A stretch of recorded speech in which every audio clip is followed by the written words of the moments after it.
네, 조현우 장로님께서 나오셔서 말씀 전하시겠습니다. 예, 하나님의 말씀 요한복음 9장 1절부터 마지막 절까지 보겠는데 좀 깁니다. 41절까지 좀 길지만 그래도 다 한번 다 읽어보는 게 도움이 될 것 같아서 좀 길어도 여러분들 집중해서 41절까지 내용이 어떻게 되는지를 집중해서 좀 봉독할 때 파악하시면 좋겠습니다.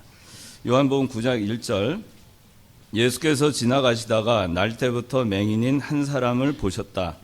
그분의 제자들이 그분께 여쭈어 말하였다. 라피님, 이 사람이 맹인으로 태어난 것이 누구의 죄 때문입니까? 이 사람입니까? 아니면 그의 부모입니까?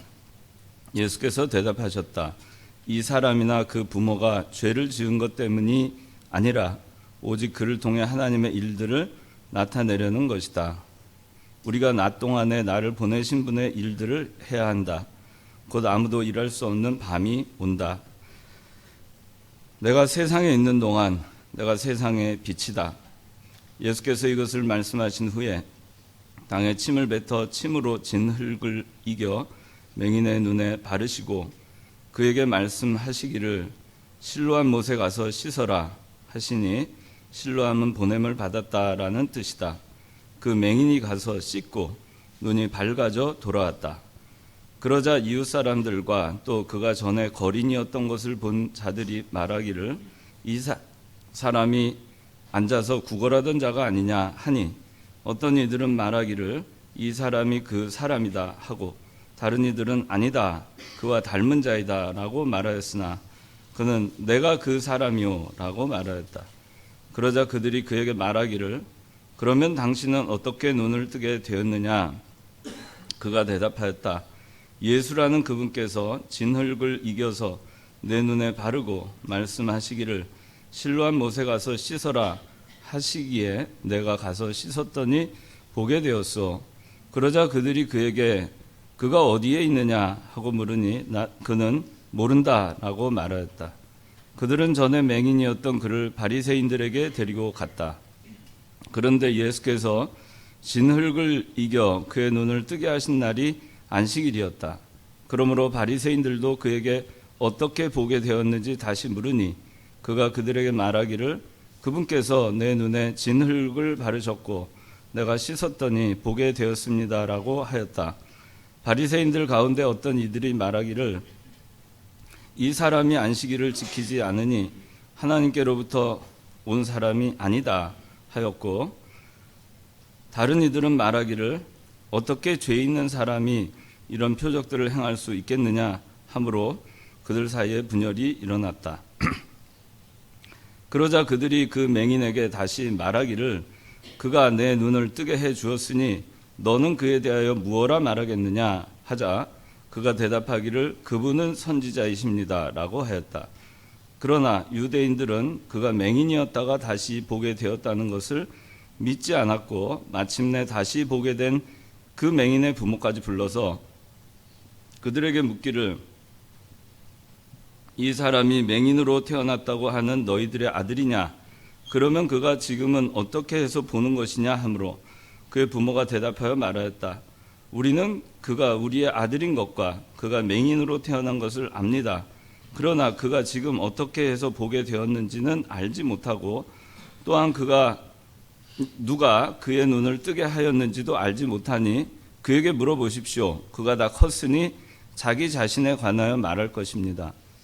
그의 부모가 이렇게 말한 것은 유대인들을 두려워함인데 이는 유대인들이 누구든지 예수님을 그리스도로 시인하면 회당에서 쫓아내기로 이미 결의하였기 때문이다.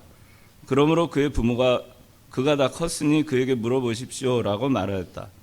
그러자 그들이 맹인이었던 그 사람을 두 번째 불러서 그에게 말하기를 너는 하나님께 영광을 돌려라. 우리는 이 사람이 죄인인 줄 알고 있다. 그가 대답하였다. 그분이 죄인인지 아닌지 나는 모르나 내가 한 가지 아는 것은 내가 맹인이었다가 지금은 본다는 것입니다. 그러므로 그들이 그에게 말하기를 그가 내게 무엇을 하였느냐? 그가 어떻게 내 눈을 뜨게 하였느냐 하니 그가 대답하였다. 내가 당신들에게 이미 말했으나 듣지 않더니 어찌하여 다시 듣고자 합니까? 당신들도 그분의 제자가 되기를 원하십니까? 그러자 그들이 그에게 욕하며 말하기를 너는 그의 제자이나 우리는 모세의 제자들이다. 하나님께서 모세에게 말씀하신 것을 우리가 알거니와 이 사람이 어디서 왔는지는 알지 못한다라고 하니 그 사람이 그들에게 대답하였다. 그분께서 내 눈을 뜨게 해주셨는데 당신들은 그분께서 어디에서 왔는지 알지 못하니 참으로 이상한 일입니다. 하나님께서 죄인들의 말을 듣지 않으시나 누구든지 하나님을 경외하고 그분의 뜻을 행하는 자의 말은 들으시는 줄 우리는 압니다. 맹인으로 태어난 자의 눈을 누가 뜨게 하였다는 말은 창세로부터 들어보지 못하였습니다. 이분이 하나님께로부터 오지 않았다면 아무것도 하실 수 없었을 것입니다. 그들이 그에게 말하기를 내가 전적으로 죄 가운데서 태어나서 우리를 가르치느냐 하고 그를 바깥으로 내쫓았다. 35절 그들이 그를 바깥으로 내쫓았다는 것을 예수께서 들으시고 그를 찾아 말씀하시기를 내가 인자를 믿느냐 하시니 그가 대답하여 말하였다. 주님, 그분이 누구십니까? 제가 그분을 믿겠습니다. 예수께서 그에게 말씀하시기를 내가 그를 보았으며 지금 너와 말하고 있는 이가 바로 그이다. 그가 명확하게 말하기를 주님, 제가 믿습니다 하고 그분께 절하였다. 그러자 예수께서 말씀하셨다. 내가 심판을 위하여 이 세상에 왔으니 이는 보지 못하는 자들은 보게 하고 보는 자들은 맹인이 되게 하려는 것이다. 바리새인들 가운데 그분과 함께 있던 자들이 이것을 듣고 말하기를 우리도 맹인이란 말이요 라고 하니 예수께서 그들에게 말씀하셨다. 너희가 맹인이었다면 죄가 없었을 것이나 너희가 지금 우리는 본다라고 말하니 너희의 죄가 그대로 남아있다. 네, 좀 기니까 좀 숨이 차네요. 네. 자, 오늘 말씀의 제목은 실로암입니다. 실로암. 여러분들 그 실로암이라는 이 단어를 생각하면 뭐가 생각납니까? 소경을 예수님께서 이적을 베푸셔서 눈을 뜨게 한 그 사건이 금방 기억이 날 것입니다.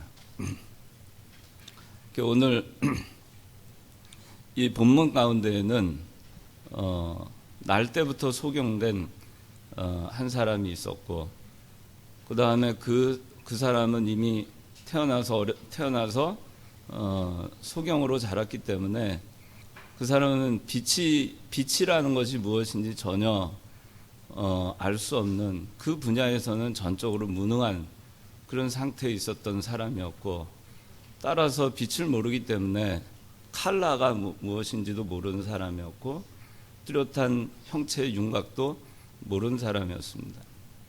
그렇게 자라났고 성인이 되었습니다. 그리고 오늘 그 맹인이 눈을 뜨게 돼서 눈이 밝아져서 돌아오는 내용이 나옵니다. 예수님을 만났고 예수님이 그를 보았고 그리고 이 소경은 예수님을 만나서 전적으로 보는 거에 관해서 무능했던 그 암흑 상태에서 그는 빛 가운데로 어둠에서 자유를 얻고 빛 가운데로 나오게 됐습니다. 처음엔 예수님께서 그를 보았습니다. 예수님께서 그를 보았을 때 그 소경은 예수님을 알지 못했습니다. 예수님을 보지도 못했습니다. 그러나 오늘 9장의 본문이 거의 끝나갈 무렵에는 그는 예수님을 봅니다.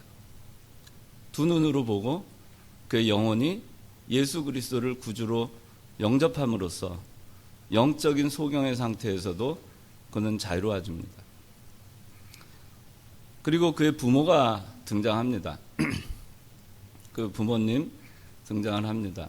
그리고 여기에 그 주변에 예수님의 제자들과 많은 무리들이 등장을 하고 그리고 바리새인들이 등장합니다. 근데 예수님께서 이 맹인의 눈을 고치신 날이 안식일이었습니다. 더구나 예수님께서는 그 안식일 날 그냥 눈을 떠라 이렇게 하신 것이 아니고 일을 하셨어요. 침을 뱉어서 흙을 침에 이겨서 그래서 진흙을 만드시고 진흙을 가지고 그 맹인의 눈에 붙이시고 그리고 실로암 못에 가서 씻어라 그렇게 말씀하십니다. 이로 인해서 이 예수님이 진짜이냐 가짜이냐 또 이 맹인이 어둠에서 해방이 돼서 빛 가운데로 자유를 얻었음에도 불구하고 이 사람들과 바리새인들의 초점은 어디에 있었느냐 하면 이 사람이 생명을 얻었느냐 하는 데 관심이 있는 것이 아니고 그것이 새로운 논쟁을 야기했습니다. 안식일에 대한 논쟁을 야기했을 뿐만 아니고 그리고 이 사람이 여전히 그 죄인이라는 것을 입증하기 위해서 또 예수님이 이 사람을 고친 사람이 아니라는 것을 입증하기 위해서 바리새인들은 계속 이걸 가지고 논쟁을 하게 됩니다. 그 바리새인들의 입장에서는 맹인이 됐다는 것은 죄가 있다는 것입니다. 율법적인 관점에서 보면 죄가 없는 사람이 어떻게 병이 있을 수 있겠으며 죄가 없는 사람이 어떻게 맹인이 될 수 있겠으며 죄가 없는 사람이 어떻게 잘못된 상황에 놓여 있을 수 있겠느냐. 저것은 죄로 인한 결과다. 율법주의자들의 대표였던 바리새인들의 관점은 그거였고 또 그 가르침을 받은 유대인들의 관점 또한 그랬습니다. 이들의 생각은 이분법적이었어요. 그래서 율법적인 잣대로 들여다봤을 때 이 날 때부터 소경된 자는 맹인이기 때문에 이 사람은 죄가 있는 것입니다. 죄 있는 자입니다. 죄인입니다. 바리새인들은 보고 있습니다. 눈을 뜨고 있습니다. 보고 있어요. 그렇기 때문에 그들은 죄인이 아니라고 생각합니다. 그래서 그 죄 문제에 대해서 이 맹인이 눈을 뜬 다음에 계속해서 거기에 대한 얘기가 나오고 예수님께서 마침내 그런 말씀을 하십니다. 41절에 너희가 맹인이었다면 죄가 없었을 것이나 너희가 지금 우리는 본다라고 말하니 너희의 죄가 그대로 남아있다. 그렇게 말씀하십니다. 바리새인들과 유대인들에게 얘기하는 겁니다. 너희가 맹인이었으면 너희가 죄가 없었을 것이지만 너희가 본다고 지금 얘기하기 때문에 너희의 죄가 그대로 있다. 그 얘기는 너희가 본다고 하기 때문에 너희는 여전히 맹인이다. 그 얘기를 하시는 겁니다. 그래서 오늘 이 요한복음 9장은 그런 그 내용을 배경으로 해서 우리가 몇 가지 좀 생각을 해보고자 합니다. 첫째는 하나님의 은혜를 한번 살펴보고자 합니다.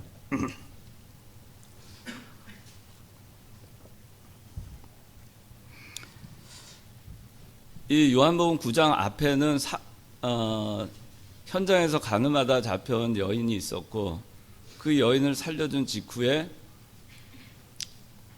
바리새인들과의 논쟁 과정이 또 나옵니다. 거기서 예수님께서 진리가 너희를 자유케 하리라 그런 말씀을 하십니다. 진리가 너희를 자유케 하리라. 하나님의 은혜로 진리, 이 말씀이 무엇인가? 우리가 참 많이 듣는 얘기죠. 진리가 너희를 자유케 하리라. 진리는 하나님의 말씀이죠. 진리는 하나님의 말씀. 다 여러 가지로 우리가 생각할 수 있어요. 진리는 하나님의 말씀이고 말씀은 그리스도고 그죠? 말씀은 복음이고 따라서 진리는 그리스도고 진리는 복음이고 진리는 말씀이죠. 그래서 또 진리 대신 그리스도는 나는 길이요 진리요 생명이라 그랬죠. 생명이죠. 길이죠. 나는 세상의 빛이다. 그리스도는 빛이죠. 그래서 진리는 빛입니다. 여러 가지로 우리가 볼 수 있어요. 오늘 본문에서는 진리가 너희를 자유케 하리라, 8장에 진리가 너희를 자유케 하리라 하는 말씀을 아주 계속해서 이 9장이 이어지는 겁니다. 빛이 이 소경을 어두운 가운데에서 해방시킨 겁니다. 빛이 되신 그리스도께서 빛 가운데로 이 소경을 어두움에서 자유케 해서 벗어나게 한 겁니다. 자유라는 것은 어딘가에서 헤어나오지 못한 곳에서 벗어나는 것이 자유죠. 직장에서 여러분들 벗어나면 직장으로부터 자유죠. 가정에서 벗어나면 가정으로부터의 자유죠. 부모님으로부터 벗어나면 부모님으로부터의 자유죠. 그걸 자유라고 얘기합니다. 어둠에서 벗어났어요. 이 맹인은 태어날 때부터 이 빛이라는 거는 전혀 모릅니다. 색깔이라는 거 전혀 모릅니다. 아무것도 인식하지 못한 그 어둠의 상태에 있었고 거기에 속박돼 있었고 구속돼 있었어요. 자유함이 없었습니다. 어둠의 지배하에 있었습니다. 거기서 벗어났어요. 그래서 이 소경이 눈을 뜬 사건은 진리가 너희를 자유케 하리라 이 말씀과도 일맥상통하는 겁니다. 그런데 하나님의 은혜, 이 맹인이 눈을 뜨게 된 과정을 보면 하나님의 은혜, 진리가 이 사람을 자유케 하는 과정에서 이 사람이 무엇을 했는가를 우리가 생각해 볼 수 있어요. 이 사람이 진리를 통해서 자유케 하는 과정에서 이 사람의 역할이 무엇인가, 그리스도께서 하신 일은 무엇인가를 통해서 하나님의 전적인 은혜를 우리가 알 수가 있습니다. 여기 1절에 예수께서 지나가시다가 날 때부터 맹인인 한 사람을 보셨다라고 시작합니다. 보셨다. 이 맹인이 보게 되었습니다. 그 다음에 25절. 맹인이었다가 지금은 본다는 것입니다. 그 다음에 37절. 36절에 자, 이 이야기를 보면은 이 맹인이 눈을 뜬 다음에 변화의 과정을 거쳐갑니다. 눈을 뜬 다음에 변화의 과정을 거쳐가요. 바리새인들의 질문과 그다음에 유대인들의 질문에 대답을 하면서 처음에는 자기가 눈을 떴을 때 예수님을 만나질 못했어요. 자기 예수님 떠나서 실로암에 가서 눈을 씻고 나서 보니까 이전에 자기를 고쳐준 분을 모르죠. 본 적이 없으니까. 누가 누군지 알 수가 없잖아요. 그런 상태에서 처음에는 자기가 소경으로 있을 때 주변의 사람들이 예수라고 하는 얘기를 들었고 예수라고 하는 그분이 내 눈을 뜨게 한 건 알지만 그러나 그분이 실제로 어떻게 생기신 분이며 어떤 분이신지는 본 적이 없어요. 그런데 마침내 이 사람이 37절에 예수님을 만납니다. 근데 이 만나는 때는 언제냐면은 그 유대인들과 이웃들과 바리새인들로부터 여러 번 질문을 당합니다. 질문을 당하는 과정 중에서 이 사람은 그리스도를 시인합니다. 그는 하나님으로부터 온 자가 맞다. 이 말 때문에 이 맹인이었다가 눈뜬 이 사람은 출교를 당합니다. 출교를 당해요. 그때 당시에 이 이스라엘 유대 지방에서 출교라고 하는 거는 엄청난 겁니다. 여러분들 요새도 이슬람교 보면은 거기서 이슬람교에서 벗어난 사람들에 대한 처단이 얼마나 무서운지 알죠? 그 당시에 유대인들 마찬가지입니다. 그 정도까지는 아니었어도 유대인들의 그들의 규례와 그들의 통제 하에서 그걸 따르지 않는 사람들은 출교를 당했습니다. 출교를 당하면은 자기의 가족들과 연락도 할 수 없었어요. 그 다음에 그 공동체 안에 들어와 살 수 없었습니다. 그거는 굉장히 힘든 고통스러운 그 미래가 펼쳐지는 것입니다. 그럼에도 불구하고 그는 처음에는 잘 보지 못한 데에서 예수님을 모르는 상태에서 시작을 했지만 나중에는 이 질문을 받는 과정 중에서 그는 자라납니다. 자라나고 그는 너희들 참 이상하다. 어떻게 창세로부터 저기 날 때부터 소경된 자 눈뜨게 했다는 건 난 본 일이 없다. 이것이 사실인데 하나님께로부터 오신 자가 아니면 어떻게 이러한 일을 할 수 있겠느냐. 나는 그분이 하나님께로 온 자인 것을 믿는다 라고 고백하면서 그는 쫓겨났습니다. 쫓겨나고 이제 이 37절에 이 대화가 시작돼요. 쫓겨났을 때 예수님은 그를 또 찾아오셨어요. 그리고 그를 품어줍니다. 그리고 예수님께서 물어보십니다. 내가 인자를 믿느냐? 네가 하나님의 아들을 믿느냐? 물어봅니다. 그러니까 주님 그분이 누구십니까? 그 눈뜬 소경이 그렇게 얘기를 합니다. 예수님께서 다시 대답합니다. 네가 그를 보았으며 지금 너와 말하고 있는 이가 바로 그이다. 그렇게 얘기하십니다. 지금 봤어요. 그래서 이 소경은 눈뜬 소경은 얘기합니다. 주님, 제가 믿습니다 하고 예수님께 절합니다. 그래서 이 하나님의 은혜, 그리스도의 은혜를 우리가 생각할 때 1절에 보셨다. 1절에 그리스도께서 보셨다는 것과 그 다음에 37절에 보았으며 네가 말하고 있는 자가 그이다 라는 것과 이 두 구절이 핵심이에요. 이 사람이 처음에 예수님이 이 사람을 봤지만 이 사람은 예수님을 보지 못했죠. 보지 못했고 나중에 예수님을 보게 됩니다. 근데 보게 되는 과정에서 이 소경이 아무것도 한 게 없어요. 우리가 이 소경이 예수님이 말을 했으니까 가서 씻어라 하니까 그걸 순종했기 때문에 눈을 떴다 이렇게 얘기하는 경우도 있습니다. 그것도 어느 정도 우리가 그렇게 해석할 수 있어요. 그러나 예수님께서 이 소경을 통해서 이 소경이 지금 죄가 있는 것이 아니다. 하나님의 일을 이 사람을 통해서 보여주려고 하시는 것이다 라고 말씀하시면서 이 실로암 못으로 보내는 이 소경에 대해서 내가 네 눈을 뜨게 해주겠다 어떠한 약속도 하지 않았어요.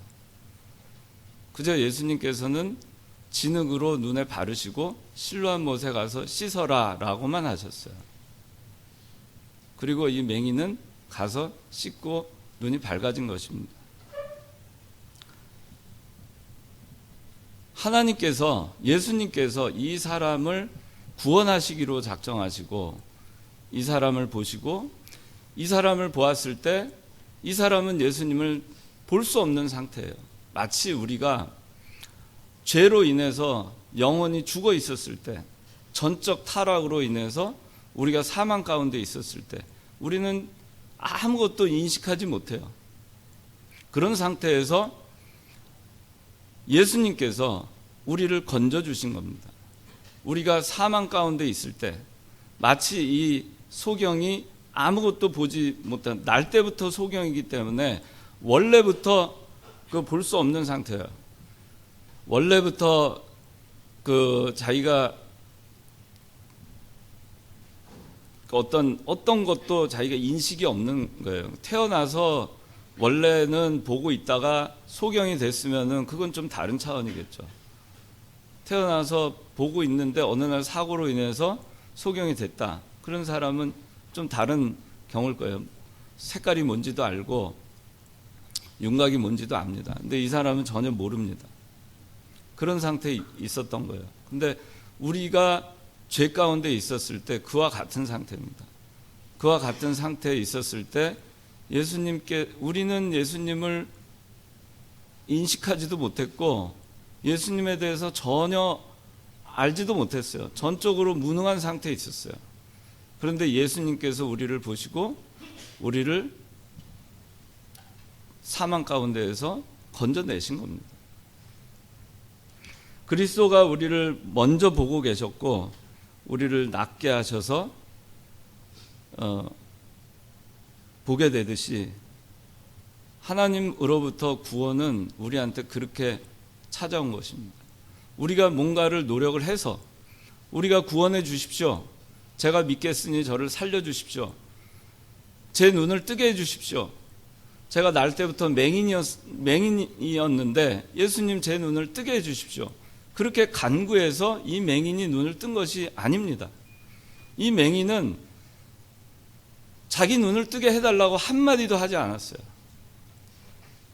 한마디도 안 했고 예수님은 그 맹인을 보셨고 그리고 마침내 그 맹인이 예수님을 볼 수 있는 데까지 이르게 하셨어요.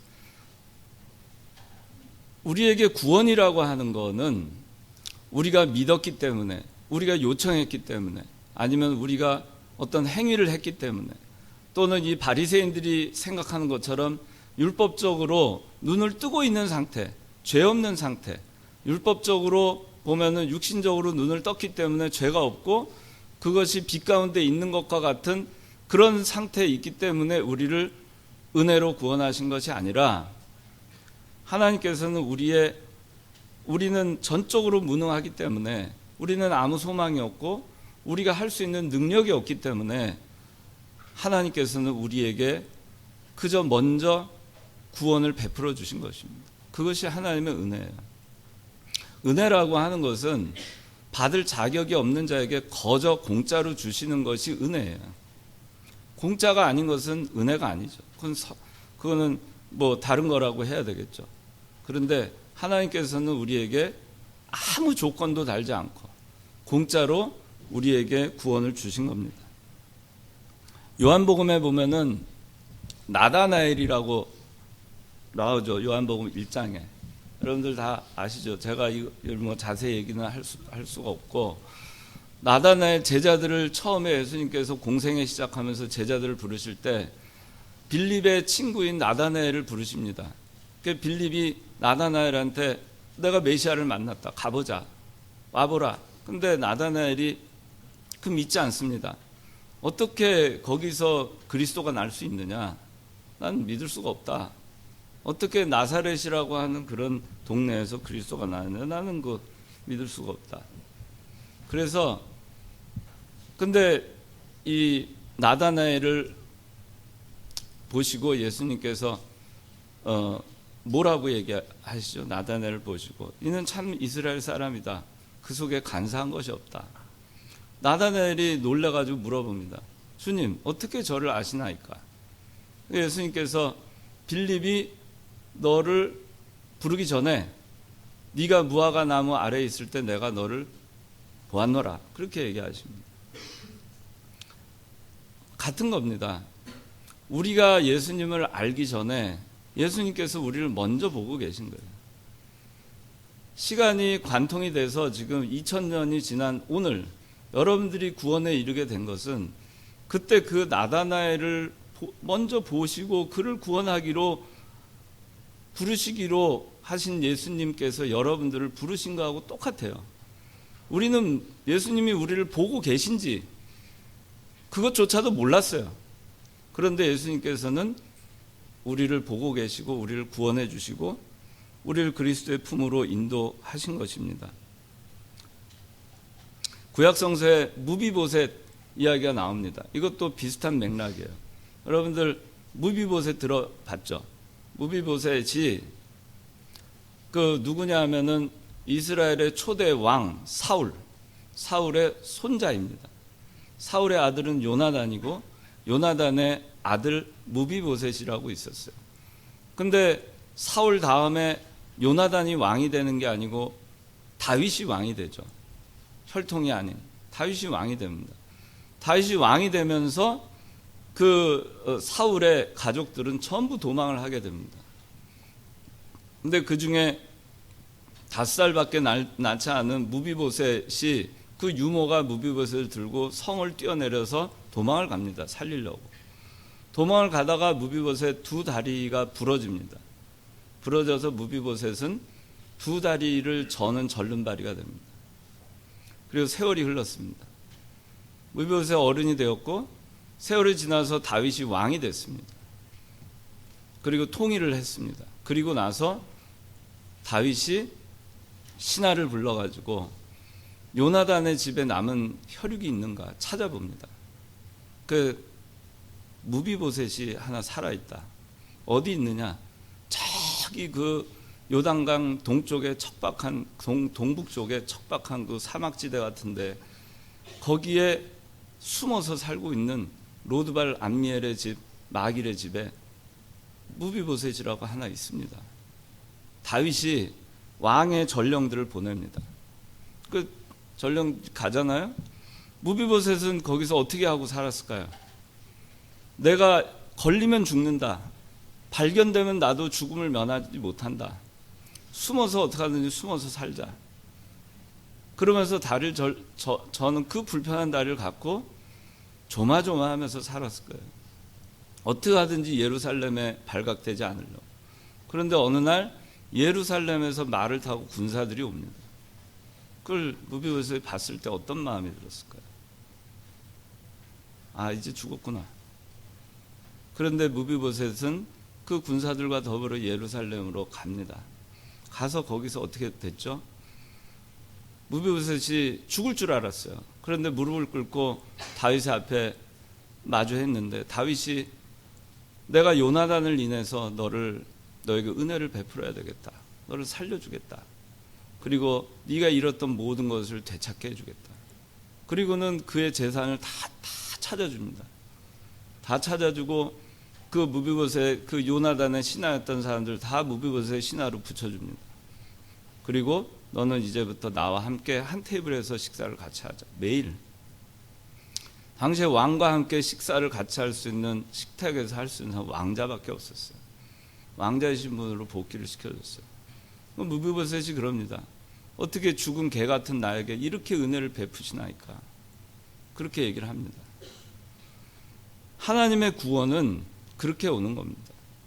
우리가 기대를 해서, 우리가 예측을 해서, 우리는 죽음 가운데에서, 고통 가운데에서 어찌할 바를 모르고 그런 가운데 사망의 음침한 골짜기에 있을 때 우리는 끌려가서 죽을 줄 알지만 그러나 어느 날 갑자기 하나님의 구원은 은혜로서 그렇게 우리한테 찾아오는 것입니다. 요한복음에도 보면 사마리아 여인에게 그 사마리아 여인이 어떻게 했죠? 그날도 아무 소망 없이 물동이를 가지고 물을 길러 대낮에 가는 겁니다. 아무도 그를 만나려 하지 않아요. 그러나 저 멀리 어딘가에서 예수님은 그 사마리아 여인을 만나기 위해서 벌써 출발하고 계셨어요. 그리고 12시에 거기서 만납니다. 그 사마리아 여인이 일생에 그가 그리스도를 만날 것을 생각이나 했을까? 어느 유대인이 자기 사마리아 여인 5번이나 결혼한 그 여자를 자기를 상대나 해줄까? 그런데 예수님은 상대해 줬어요. 그리고 그에게 은혜로 구원을 베푸십니다. 사마리아 여인은 물동이를 버려두고 이 사람이 그리스도가 아니냐 하고 복음을 전하는 사람이 됩니다. 오늘 이 맹인에게 예수님께서 오셨을 때 여러분들이 기억해야 될 것은 맹인은 아무것도 모르고 있었다는 거예요. 아무것도 모르고 있었고 모든 것을 예수님께서 하셨고 은혜로 이 사람의 눈을 뜨게 하신 것입니다. 이 사람이 순종했기 때문에 순종의 결과로 눈을 뜬 것이 아니에요. 이 사람이 순종하게 하고 믿고 따르게 한 분도 하나님이십니다. 그분도 예수님이세요. 예수님이 다 하신 것입니다. 여러분들을 구원하신 것은 예수님이 다 하신 거예요. 은혜로 구원받은 거예요. 어느 날 갑자기 여러분들은 그렇게 구원에 이르게 된 것입니다. 얼마나 감사해요. 여러분들이 노력해서 소경 가운데에서 날 때부터 소경된 가운데에서 눈을 떴다고 생각해 보세요. 얼마나 감사해요. 여러분들의 노력한 것이 아무것도 없는데 나를 그렇게 해줬으면 얼마나 감사해요. 제가 시력이 나빠가지고 라식을 했는데 라식한 지 10년이 지나서 다시 눈이 나빠졌어요. 그래서 다시 이제 안경을 쓰게 됐는데 안경을 안 쓰고 시력이 좋은 사람 보면 너무 부러워요. 근데 눈이 나빠서 앞을 제대로 못 봐도 그것도 힘든데 맹인이었다가 눈을 떴을 때 얼마나 세상이 달라 보였겠어요.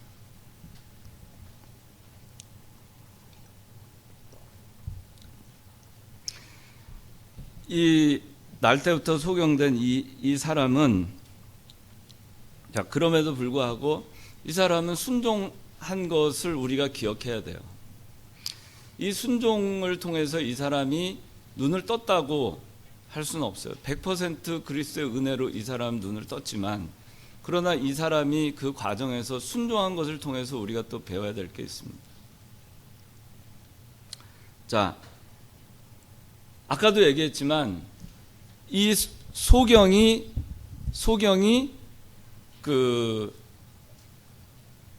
예수님이 이 소경을 만났어요.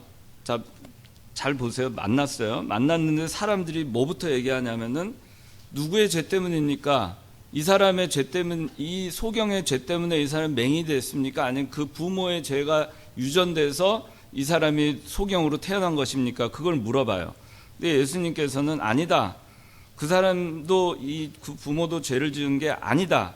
그것 때문에 이 사람이 소경된 게 아니다. 그를 통해서 하나님의 일을 나타내려는 것이다. 그렇게 하신 다음에 예수님께서 나는 세상의 빛이다 이 말씀을 하시고 앉으셔가지고 땅에 침을 뱉어서 침으로 진흙을 이겨서 맹인의 눈에 발라요. 그냥 맹인은 가만히 옆에서 사람들 떠들고 있는데 갑자기 눈에 척 하고 진흙이 붙어버리는 거예요. 척. 그러고서는 척 붙이신 다음에 실로암 못에 가서 씻어라. 그렇게 한마디 하신 겁니다. 실로암 못에 가서 씻어라. 이 소경이 갔어요. 그 다음에 씻었습니다. 그랬더니 어떻게 됐냐? 7절에 맹인이 가서 씻고 눈이 밝아져 돌아왔다. 눈이 밝아졌어요. 보게 됐어요. 그래서 그 이후에 이제 보는 그 얘기가 나오는 겁니다. 그러면 자, 여기서 우리가 순종이라는 거를 한번 생각을 해봅시다. 순종. 자, 하나님께서 어떤 거를 우리 말씀을 통해서 어떤 걸 하라고 하실 때 여러분들이 그 순종의 결과가 무엇이 될지 잘 모르는 경우가 많아요. 또 내가 말씀을 순종을 해 가는데 그것이 오히려 나에게 어려움을 줄 것이다. 내 미래에 더 안 좋은 일이 생길 수도 있다라는 두려움을 줄 수 있어요. 예측할 수가 없습니다. 순종의 결과에 대해서. 그런데 여기 예수님께서 이 소경한테 아무런 어떤 네가 순종하면, 말씀을 순종하면 그 다음에 뭐가 일어난다라고 아무것도 가르쳐 주지 않았어요. 아무것도 없었어요. 그런데 이 소경은 순종한 것입니다. 순종을 했더니 전혀 생각지 않은 일이 벌어졌어요. 꿈도 꾸지 않았던 일이 벌어졌어요. 상상할 수 없는 일이 벌어졌어요. 그가 보게 되었어요. 내가 보게 되었어요. 순종이라는 것이 그런 거예요. 여러분들이 하나님의 말씀을, 여기 성경 말씀에 있는 거 순종한다. 순종하면은 하나님께서는 네가 순종하면은 뭐 해줄게. 또 우리가 기도할 때도 하나님 제가 순종할 테니까 이거 순종하면 이거 해주세요. 그런 게 아니에요. 순종. 그냥 말씀이 거기 있으면 가라. 그럼 가면 되는 거고, 씻어라. 그럼 씻으면 되는 거고, 와라. 그러면 오면 되는 거고. 그게 순종이에요. 어떤 조건을 달지 않아요. 어떤 이유도 없어요. 어떤 대가도 바라지 않아요. 아무것도 기대하지 않습니다. 그냥 예수님께서 가라 하시니 가는 것이고 씻으라 하시니 씻는 겁니다. 그게 순종이에요. 여러분들이 그렇게 순종을 하잖아요. 순종을 해본 사람이 순종의 결과를 알아요. 순종 안 해본 사람한테 아무리 순종하면은 이렇게 된다라고 얘기한다 하는데 그 사람이 어떻게 알겠어요? 자세히 알겠어요? 몰라요. 여러분들 순종을 해보세요. 이 맹인은 순종을 했더니 일단 육신의 눈을 떴습니다. 그 다음에 그리스도를 만났어요. 그의 영의 눈이 떠졌습니다. 그 다음에 그것을 통해서 그리스도의 영광이 나타났어요. 정말 생각할 수 없는 일들이 벌어졌죠. 자기 맹인이고 구걸하던 사람이었는데 나를 통해서 그리스도의 영광이 나타났어요. 하나님의 일이 나타난 겁니다. 여러분들이 순종할 때 그냥 순종하세요. 성수주의를 해라. 주의를 지켜라. 그럼 그냥 하면 되는 겁니다. 주의를 지키면 하나님 뭐 해주실래요? 그게 아니에요. 내가 실로암 못에 가서 씻으면 뭐가 어떻게 됩니까? 그럼 뭐 해주실래요? 예수님. 그게 아니에요. 가서 씻어라? 아무 소리 말고 가서 씻었어요. 그 결과를 예측할 수 없었지만 가서 씻었더니 눈을 뜨게 됐습니다. 고린도 전서 2장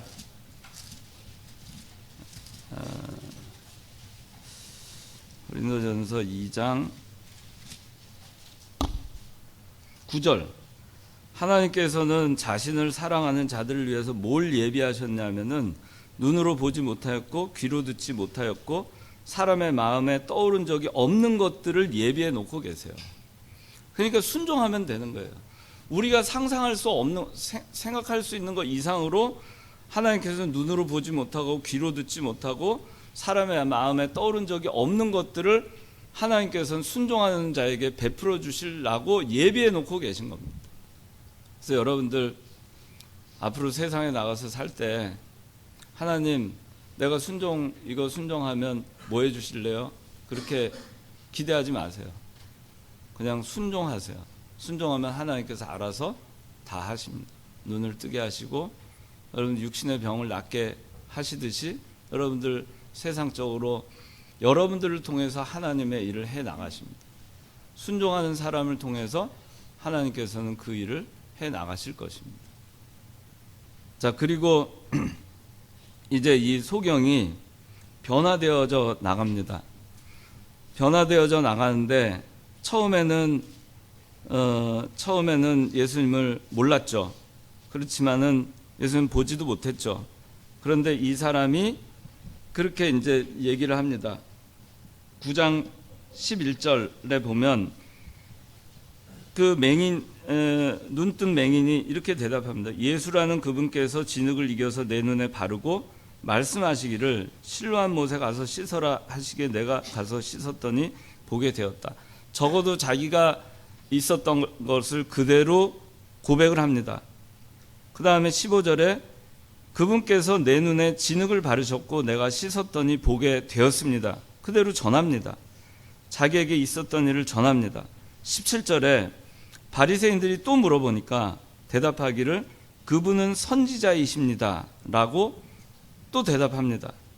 그리고 25절에 그분이 죄인인지 아닌지 나는 모르나 내가 한 가지 아는 것은 내가 맹인이었다가 지금은 본다는 것입니다. 이렇게 얘기합니다. 그 다음에 30절에 그분께서 내 눈을 뜨게 해주셨는데 당신들은 그분께서 어디에서 왔는지 알지 못하니 참으로 이상한 일입니다. 하나님께서 죄인들의 말은 듣지 않으시나 누구든지 하나님을 경외하고 그분의 뜻을 행하는 자의 말은 들으시는 줄 우리는 압니다. 맹인으로 태어난 자의 눈을 누가 뜨게 하였다는 말은 창세로부터 들어오지 못하였습니다. 이분이 하나님께로부터 오지 않았다면 아무것도 하실 수 없었을 것입니다. 그들이 그에게 말하기를 내가 전적으로 죄 가운데 태어나서 우리를 가르치느냐 하고 그를 바깥으로 내쫓았다. 자, 이 소경이 눈뜬 소경이 계속 자라나는 걸 알 수 있어요. 처음에는 분간을 잘 못했지만 계속해서 그리스도 점점 자라나는 걸 볼 수 있습니다. 이분이 하나님께로부터 오지 않았으면 아무것도 하실 수 없었을 것이다. 그리고 이 말이 끝나자마자 이 사람은 출교가 됩니다. 그렇지만 그걸 두려워하지 않았어요. 자기가 경험한 것을 그대로 고백을 합니다. 그대로 고백을 하고 이 사람이 하나님의 은혜로 구원을 받았고 자기가 순종하였기 때문에 그걸 통해서 이 사람은 세상에 어려움이 오고 자기 미래에 핍박이 온다 하더라도 자기가 본 거, 자기가 경험한 거, 자기가 느낀 거 그것을 하나도 숨기지 않고 그대로 전합니다. 우리는 어떤가요? 우리는 그대로 전하는가? 내가 누가 물어볼 때 그리스도에 대해서 이만큼 눈뜬 소경처럼 이만큼 전하는가? 이렇게 증거하는가? 우리는 자라나야 됩니다. 그냥 하나님의 은혜로 구원을 받은 자리에 머물러 있으면 안 되고 자라나야 됩니다. 그리고 순종을 한 자만이 비밀을 알 수 있어요. 순종을 하지 않은 사람은 순종한 사람 이외의 사람들은 정확한 걸 몰라요. 그러니까 이 바리새인들이나 주변 사람들이 네가 어떻게 눈 떴느냐 자꾸 물어보잖아요. 이상하다. 나는 분명히 아는데 내가 한 가지 확실히 아는 거는 나는 내가 진흙을 발라서 가서 씻으라 해서 씻었고 내가 보게 됐다. 자기는 확실히 알잖아요. 그 사람은. 근데 나머지 사람들 잘 몰라요. 그 똑같은 얘기가 그 물로 포도주 만든 사건에서도 나오죠. 그 연회장이 도대체 이 포도주가 어디서 나왔는지 알지 못하죠. 그런데 누군 알아요?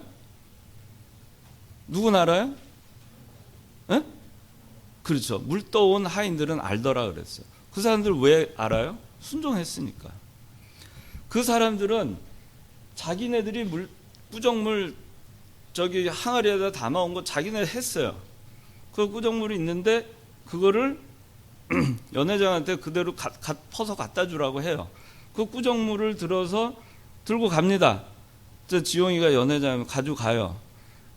가져갈 때 이거 꾸정물을 왜 가져와서 혼날 수도 있지만 물동이에 저기 물을 길어다 아구까지 채워라 하는 거는 순종하기 쉽지만 그거를 연회장한테 포도주라고 갖다 줘라. 그건 참 순종하기 어려워요. 그런데 가지고 갔어요. 그게 푼 순간 포도주가 바뀌었는지 들고 가는 중에 포도주로 바뀌었는지 연회장한테 딱 건넸을 때 포도주로 바뀌었는지 아무도 모릅니다. 그런데 그걸 누구나 알죠? 물 떠온 하인들은 알아요. 아무리 옆에서 야 이거 포도주 어디서 가져왔어? 저기 항아리에 꾸정물 담았거든요. 거기서 떠온 거거든요. 아무리 얘기를 해도 이해를 못합니다. 이 눈뜬 맹인 순종을 했기 때문에 그는 정확히 알아요. 그러니까 여러분들이 순종을 하지 않고서는 여러분들이 겪을 수가 없어요. 그 순종함으로 일어나는 변화와 순종함으로 일어나는 그 결과에 대해서 여러분들이 직접적으로 하나님의 말씀을 순종하고 살아가지 않는 한은 누가 대체해서 여러분들 백날 가르쳐 줘봐야 아무 소용이 없습니다. 내가 순종해야만 해요. 내가 순종해야 그걸 겪을 수 있습니다. 그 비밀을 알 수가 있습니다. 자, 시간이 오늘 또 많이 가서 이제 41절로 넘어가겠습니다. 자, 41절. 예수께서 그들에게 말씀하셨다. 너희가 맹인이었다면 죄가 없었을 것이나 너희가 지금 우리는 본다라고 말하니 너희의 죄가 그대로 남아있다. 그랬어요. 이들이 처음에 그 맹인을 봤을 때 제기했던 문제는 그 맹인이 된 거에 대해서 죄 문제를 먼저 걸고 넘어갔어요. 죄를 져서 그런 거 아닙니까? 저 사람이. 근데 예수님은 그 맹인을 봤을 때 죄 문제에 관심 없었어요. 그 사람을 눈 뜨게 하는 거에 관심이 있었어요. 우리가 여기서 지금 이 바리새인들이 하는 거 보면 뭐냐면은 우리는 본다라고 말해요. 나는 본다. 이게 뭐죠? 육신적으로 세상적으로 표면적으로 보면은 참 근사한 그리스도인이에요. 근데 영적으로는 그렇지 않아요. 여전히 죄가 있는 것입니다. 자기가 부족한 것을 아는 사람, 육신적으로 맹인이 되어 있는 상태건 어떤 상태이건 간에 맹인이라고 하는 것은 이 바리새인들의 관점에서는 죄인이죠. 그래서 자기가 죄인이라고 생각하는 사람, 자기의 죄를 자복하는 사람, 자기가 죄 가운데 있다는 것을 깨닫는 사람, 그 사람이 은혜로 구원을 받고 죄가 없는 상태가 될 수 있어요. 그래서 맹인이었다면 죄가 없었을 것이다 라고 말씀하시는 겁니다. 그런데 우리는 본다. 우리가 이런 얘기 얼마나 많이 하고 삽니까? 나는 본다. 나는 보고 있다. 나는 본다. 이게 뭐죠? 나는 말씀을 잘 지킨다. 나는 잘하고 있다. 나는 성경대로 잘하고 있다. 그런데 그런 사람은 너희의 죄가 그대로 있다는 것입니다. 여전히 영적으로는 맹인이라는 거예요. 육신적으로 맹인이 아닐지언정 영적으로는 맹인입니다. 육신적으로는 죄를 안 짓는 사람, 좋은 그리스도인인 것 같지만 영적으로는 그렇지 않은 것입니다. 죄인인 것입니다. 여전히 죄 가운데 있는 거예요. 예수님은 이 세상에 오신 것이 죄인들을 구원하러 오신 것이지 죄인들을 책망하러 오신 것이 아닙니다. 우리를 구원하신 것, 우리를 책망하기 위해서 구원하신 것이 아닙니다. 우리를 살리시러 오신 것입니다. 우리가 사람들을 볼 때, 우리 청년들, 여러분들 주변의 사람들, 또 신앙인들을 볼 때 다른 사람이 잘못되고 안 되고 맹인으로 있고 뭐 어려움에 처했을 때 그것이 그 사람의 죄라고 함부로 얘기해서는 안 돼요. 그 죄 때문에 그런 거 아닐까? 잘못해서 그런 거 아닐까? 벌 받는 거 아닐까? 함부로 얘기해서는 안 돼요. 그것을 통해서 하나님의 일을 나타낼 수 있습니다. 그리고 그것을 저 사람 죄 져서 그런 거 아니야 라고 하는 그 사람이 나는 본다.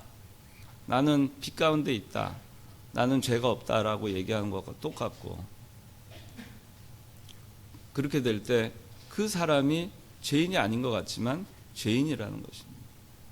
예수님께서는 우리들에게 여기 오늘 본문을 통해서 이 마지막으로 말씀하시는 것은, 예수님은